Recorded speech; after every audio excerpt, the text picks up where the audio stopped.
welcome back to the Danny Podcast. I'm Danny, and today I thought I would relive my little escape on a road trip that I just recently took to Christchurch, the garden city of New Zealand.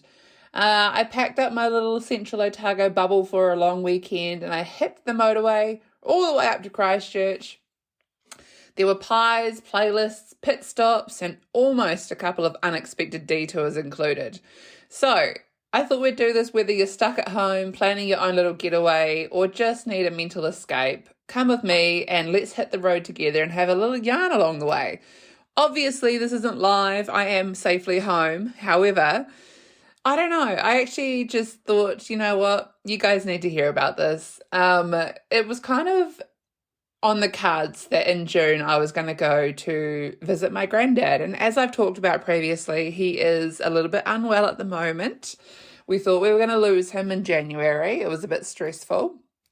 However, it's now June and he is actually humming. And if I sit here right now and I reminisce about this weekend, it was so humble and just the most, I don't know if I just needed to do it and actually see him and spend some time with him, but it was random. So I decided very last minute that yes, I will jump in the car and drive myself and my mum all the way to Ashburton, which is an hour south of Christchurch.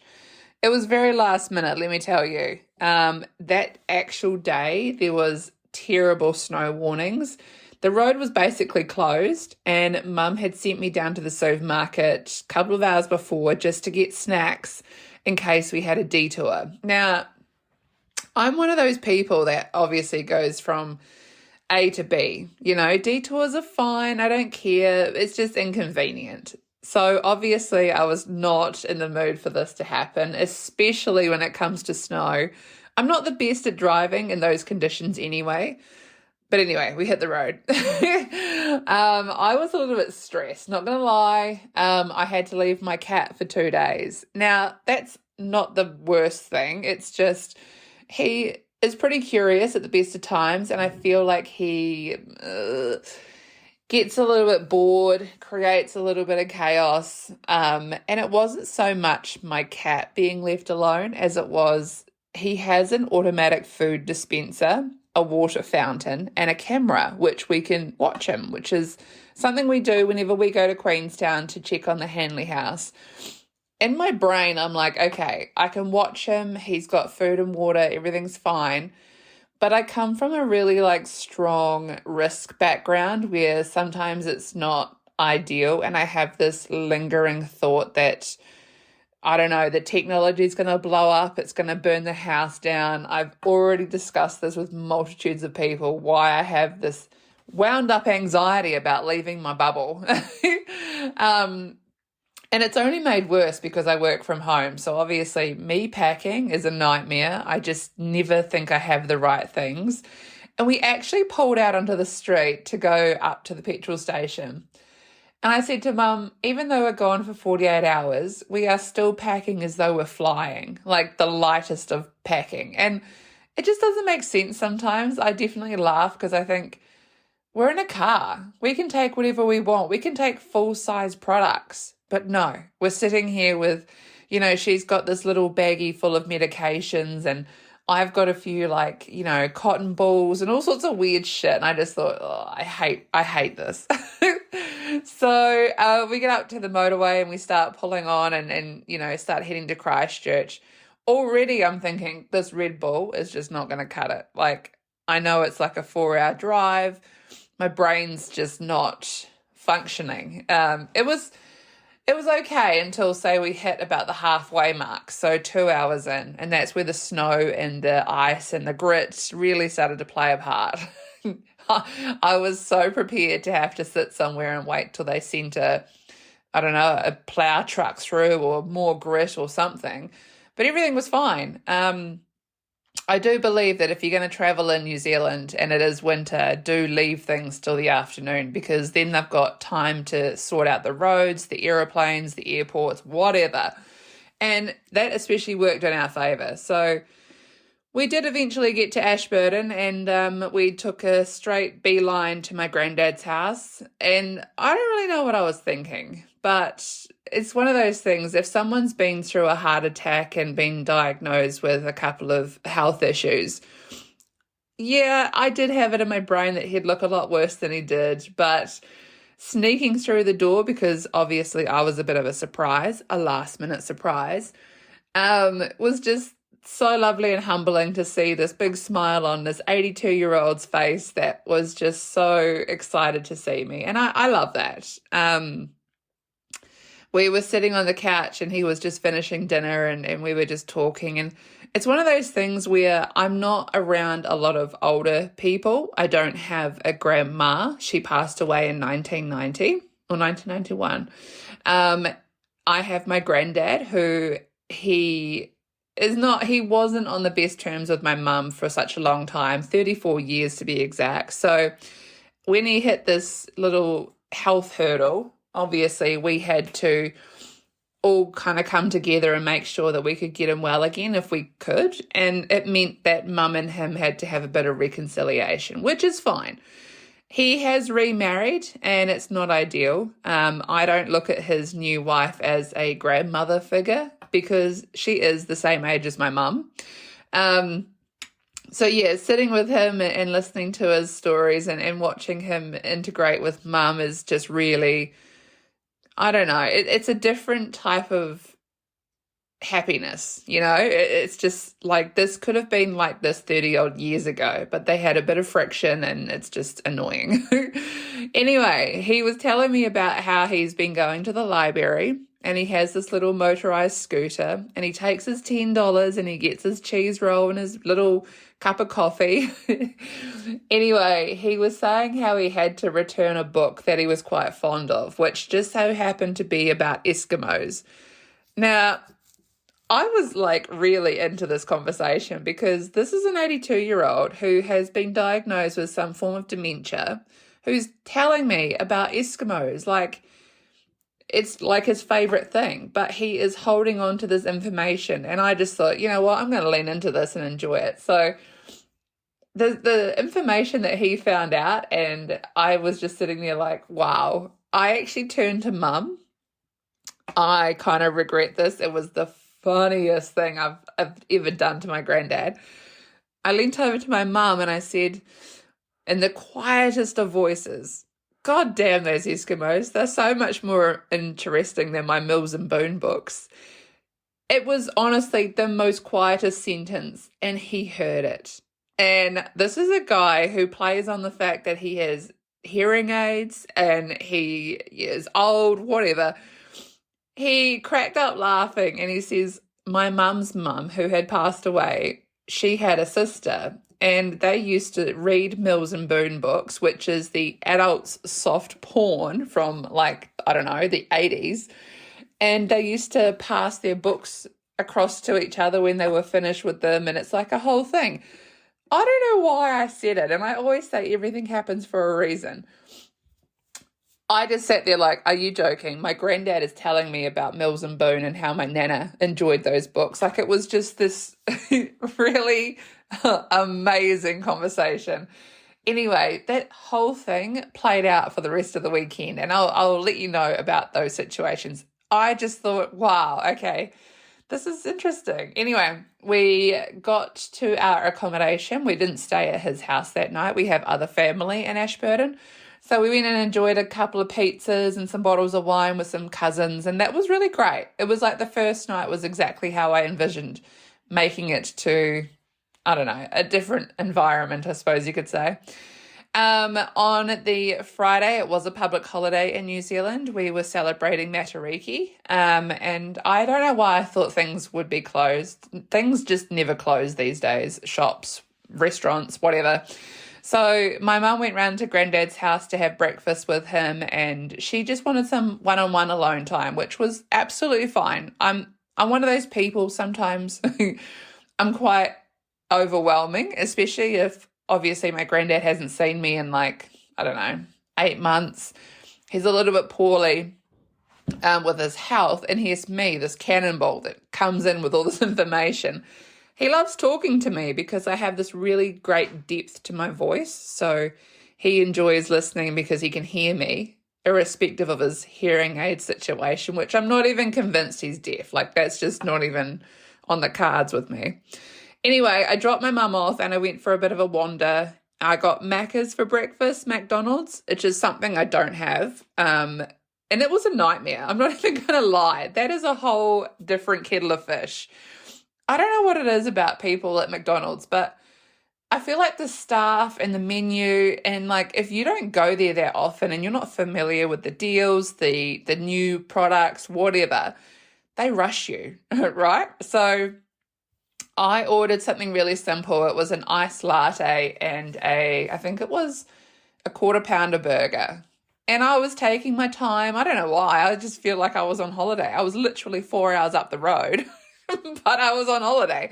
And anyway, I was pushed. I was shunted. People were scrambling over each other. Oh my gosh, nightmare. Never again. Never again. I'm such a restaurant cafe kind of girly anyway, so it's fine. And then I managed to go into a department store that I haven't been to for over a year, and that's Farmers. There's something so weird about, I'm not sure if it was me or maybe I just look different and I just look like I'm not from around the Ashburton region. They were watching me and following me around Farmers like I was going to steal something or I needed help. I don't even know. There were so many comments like, "Hi, can I help you? Can I take that from you? Can I put that at the counter for you?" I was just like, oh my goodness me, this is exactly why I online shop. I can sit there with a glass of wine and I can just shop for things that I don't need to be hounded about. I don't know. I actually went back to mum and granddad and I said, that was the weirdest experience. A couple of hours, walking around the department stores and looking at shops in Ashburton. And I'm not sure if it was the staff or really attentive, but I felt like I didn't blend in and I was from a different planet or something because the conversation was just really different. I was like, what is going on? So not a vibe. Anyway, I got a little bit nervous before I was going back to Granddad's house because I knew that we were going to go out for lunch and we'd just driven up the road. So my car was not the best condition cleanliness-wise. So I thought, you know what, I'm going to take it through a car wash. Oh my goodness me. Red flag. I don't know about you guys if you do this often or whatever, but I took it through a Caltex car wash and I don't know, there was something about the machine and the guns, the foam and everything, but I got scared. I actually genuinely thought like this machine was going to squash my car or something. It just didn't feel safe. And the pressure in which the water was coming onto the windscreen, like, I'm not going to lie, there was a couple of stone chips on the way up to Ashburton that I need to get a new windscreen. I genuinely thought if I have another, truck flick a stone up on the windscreen, it's going to shatter. So, yeah, look, it wasn't ideal. I'm not going to lie. But anyway, I had this car wash, pulled up to Granddad's. Mum came out and helped him into the car, and we thought we'd go for a little bit of a wander to a local tavern. And I love that. I love everything random about off the beaten track pubs. You got different characters, there's locals, it's just such a vibe. This one that we just happened to walk into, I don't know if it had a car show going on outside, but there was a lot of hot rods and these, I don't even know what they call them. It was just a whole bunch of really fancy cars. So there was a whole bunch of lads inside and it was just really nice to sit there with DB draft Clydesdales on the wall and lots of alcohol memorabilia from way back in the day, which is something my granddad was always a big part of, was the Canterbury Clydesdales, the DB draft, everything to do with that kind of thing. I don't know if he sponsored it, but there's just a weird connection there. So it was unusual to be in this pub, which was random. I don't even know where I was. And all the stuff was there. I thought, has he planned this? It's so unusual. Anyway, Mum had the chicken tenders and chips. He had prawn scallops and calamari, and I don't know why, but I felt like bangers and chips, which is just meant to be sausages and chips. It was nothing major. Because I'm in this weird pub, I thought this is going to be like a homely kind of sausage. I'm not lying, you guys. The sausage that came out that was put on top of my chips was the length of my forearm. Now, I'm 6'3", so you can imagine I have an arm span like an albatross, and the reach is quite long. So this sausage scared me. I mean, I was expecting like a sausage to be cut up like a kid's thing, like kids' sausages and chips. Nothing major. I wasn't hungry. It was a lot. I was like, I'm not going to finish this. Anyway, we get all that sorted and everything's all, we're fed and watered, so we thought we'd go to this random ass place called a book barn. Now, I don't know if you guys have ever come across the book barn on the way to Christchurch. It's this random shed that has barely any sign writing. You wouldn't know it was there. I was thinking, oh my gosh, it reminded me of a horror movie. Like, I honestly thought Jigsaw was going to like ride out on his little tricycle and come stab me or something. It was just, it was so bad. So we pull up and there's like all these cats at the door, and my granddad just makes a beeline. Like, he's just humming straight to the door. Like, he's been there before or something. I can't keep up. For someone who could barely walk 6 months ago is now like Roadrunner. I mean, he's just here, there, and everywhere. I love it. So I go through the door and I just stand there and I look around, and Mum looks at me and she was like, holy shit, you've got floor-to-ceiling books, boxes and boxes, like banana boxes of books everywhere. There's a dude walking around that's got a hunch and like a hunchback. He's all curled over and he's putting books in alphabetical order. Now, look, I've been to that many like book sales and stuff, and people don't put in effort like this. So I was genuinely like impressed. I mean, this is a weird place. So I'm looking at some paperbacks, just, barely in the entrance. My granddad makes the loudest comment. He just says, Danielle, I'm going to go find you some Mills and Boon and I'll meet you back at the counter shortly. And I froze. I looked at Mum and I went, is he joking? I bent over. I was laughing in so much embarrassment. Like, my granddad is going to go find Mills and Boon and bring them to the counter. Are you kidding me? So I went to hide, and that's when the owner, the hunchback owner, I don't know his name, he was lovely. He came and found me, and he was asking if I needed any help with any authors. And I'm thinking, is he kidding? Like, I don't read that much anyway. I don't have a favorite author. But here's a guy who would know exactly where an author was in this whole barn full of books. And I was kind of like, well, I should have come more prepared and actually had an author in mind or something. When all of a sudden, my granddad yells out, Danielle, I found them and there's thousands of them, so come and choose a couple. And I stood there like, oh my goodness, my granddad is still going on about these damn Mills and Boon books. So I go up to this space, there's thousands. I'm literally reading the titles of some of them, and there's like the Dominatrix and the Toy Box, the Master and the Mistress, like I don't even know. And I'm like laughing, but I also was thinking, Granddad, is there any of them that Grandma would have read that you remember the title of? And he's like, no, that would have been 50, 60 years ago. I just thought maybe there was one that was specific in his life. I don't know.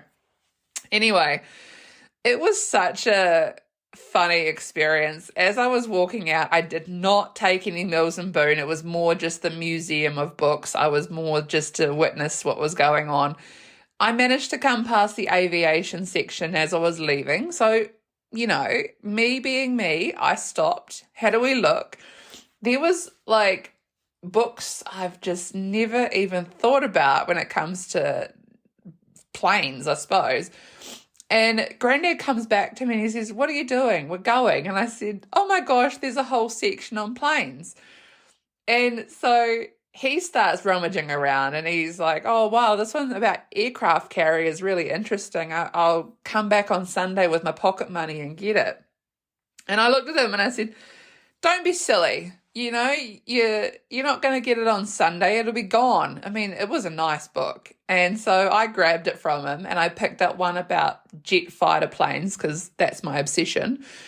And Mum hiffed a bloody paperback at me and she was like, well, if you're buying, anyway, get to the counter and my friend, the owner, is there. And he says to me, oh, I've admired watching you integrate with your granddad. Is this your granddad? And I was like, yeah, Russ. He's so funny. And he says, oh, he's a character, all right. And I said, yeah, well, we're going to get some aviation books. And he says, oh, it comes to $24, but for you and your granddad, 20. And then he puts 2 steamed puddings on top of these books, like free food. And I just sat there like, wow, you can't even make this shit up. My granddad, who's, making this big song and dance about Mills and Bloody Boone. You've got the owner of the premise giving out free puddings and knocking the price down. I started telling everyone I was getting the pensioners discount. I mean, that's all I could say. If you don't laugh about it, you cry, right? I mean, to be standing in this environment with my granddad, I just was so humble. It was honestly just the most incredible situation. And unfortunately, I do feel like when he does pass away, however long, I mean, it could be years, I will genuinely get up at his funeral and I will tell that story about the book barn because how it made me feel, knowing that a guy who is, potentially diagnosed with dementia could forget things. I don't know what strain of dementia he has. He doesn't come across like he's forgetful. He's old. There's a difference. But to remember that whole thing and not say it until we're in a bookstore, I was bewildered. It was just incredible. Anyway, we leave, we drop him back at his house in Ashburton. Me and Mum jump in the car and we drive to our family's house in Christchurch. And I spent the night there, but I'm not going to lie. I was only there to see my granddad. So 3 a.m. the night that we first got to Ashburton, I was awake stressing about the cat, and I actually looked up on the Air New Zealand website flights to send Mum home via a flight from Christchurch to Queenstown, purely just because I didn't want to go to Christchurch. I wanted to go home. I wanted to be, weirdly enough, back in the bloody bubble and checking on my little 6-month-old kitten who struggles without me at the moment. So no, I stayed a second night, went up to Christchurch, saw the Fam Bam. It was really good. But honestly, in my brain, I was just thinking, 12 hours to go, 10 hours to go, 8 hours to go, 4 hours till I'm back in Cromwell. I mean, it was stressing me out. I wasn't prepared for that kind of a feeling. And I just I know I've said this season on the podcast that I genuinely don't want to ever feel like I'm pushed into a situation. And more or less, I wasn't pushed into going on this trip, but I felt like it was like a granddaughter's deed. I hadn't seen him since he was unwell, and I just thought, you know what, get in the car and go see your granddad. And I loved every second of it. We even went to Fairly Pies and got pies for him, and I rang him and I was like, what's your favourite flavour? I genuinely didn't know, so I got 4. So, yeah, it was a really... I don't know, it was interesting, but it is a shame that we live this far away. And it's not even that far, but in the hindsight of like, if anything was to happen, I hate being this far. It would be like 30 minutes to Queenstown plus a flight to Christchurch and then an hour down to Ashburton if we were to fly. So it's easier to drive, but 4 hours is just not ideal. I mean, it's... like Mum says, she knows the road off by heart, and so do I. So it's a little bit boring. It's quite straight. It's definitely just, I don't know. It's the typical Kiwi road trip where if you wanted to see some phenomenal scenery, that's the way to go. Queenstown to Christchurch. Don't get me wrong, it's great. But just if you were dealing with a stressful situation, it's not ideal. And on the way back, I decided halfway home, Mum, you drive, because I had not slept since, we left basically, and I was falling like a bit drowsy, and so she jumped behind the wheel, which was fine. We actually got back to Cromwell, what time was it? About 6. And we were home for about 20 minutes before we had to drive through to Queenstown. And I'm not proud of this, but I missed part of the New Zealand Warriors League game, which they lost, which is because I wasn't watching. That's our little like family joke at the moment. But we had family that was having a housewarming party, and I thought, you know what, we're going to make an effort to get to this, because just do like one big push, drive from Christchurch all the way through to Queenstown, stay for a couple of drinks, watch the Crusaders versus the Chiefs, it's the Super 15 final, and then we can go home and not do anything on the Sunday, which is ideal. Love that. We managed to catch up with Tom just before the housewarming at our Hanley house we're building. And I had left town for 48 hours, and he had decided to paint the interior of the house a colour that we had not chosen. He just, I don't know, he took one look at it and decided this is what would be great. Let's give it a whirl. And he painted half the friggin' house. So, yeah, I stood there and I was looking at Mum like, is he joking? This is why you shouldn't build with family. Like, I know that we're brother and sister and we're supposed to get along in this situation, but he's difficult. He's difficult, you guys.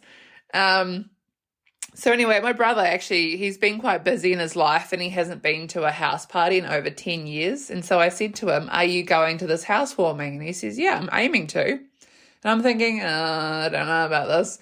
So me and Mum toddle on to this house function and walk in the door. There's about 60 pairs of shoes at the intro of the door. And I'm thinking, oh, there's absolutely no way. If Tom comes to the door, he's going to see those shoes. He's going to take one look and he's going to be out of there, like a bat out of hell. Well, I walked in and I saw a friend from school. So I made a beeline to go and talk with him about life. I hadn't seen him in like 10, 15 years.